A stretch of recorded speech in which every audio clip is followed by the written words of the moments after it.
Hujambo na karibu mtazamaji wa Zone Media. Sina shaka ubuheri wa afya kabisa.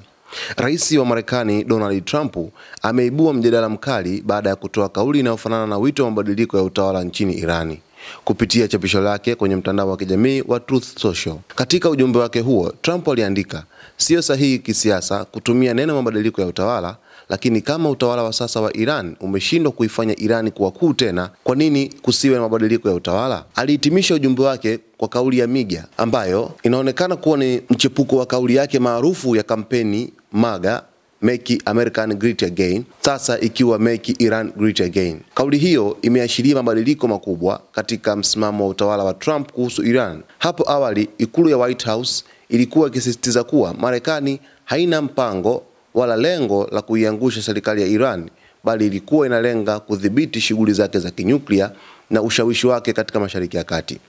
Wachambuzi wa siasa za kimataifa wanasema matamshi haya huenda yakachochea zaidi mvutano kati ya Tehran na Washington, hasa katika kipindi hiki ambacho hali ya kisiasa na kijeshi katika eneo hilo imekuwa tete.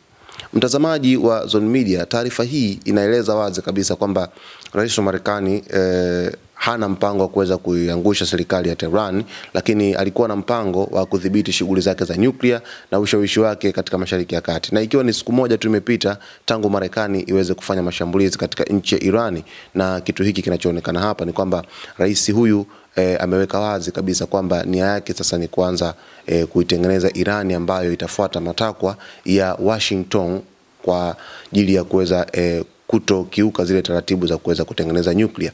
Sasa Trump amefanya hivi kwa sababu tu ya hatua ambazo Iran imeendelea kuzichukua Mashariki ya Kati zimekuwa za kuogofya sana, kwa sababu ilikuwa na ushawishi mkubwa wa Mashariki ya Kati, kuwa na vikundi vya wapiganaji vya kutosha sehemu zote Mashariki ya Kati, lakini vile vile Irani ilikuwa imeshaanza kujitanua kwenye upande wa masuala ya nyuklia, kiasi cha kwamba nchi za magharibi zikaanza kupata wasiwasi, ikiwemo Marekani pamoja na Israel ambaye ni mshirika mkubwa kabisa wa Marekani. Sasa mtazamaji, tufuatilie Zone Media ili uweze kufahamu kwa undani zaidi wa taarifa hii. Jina langu ni Victor Moshi.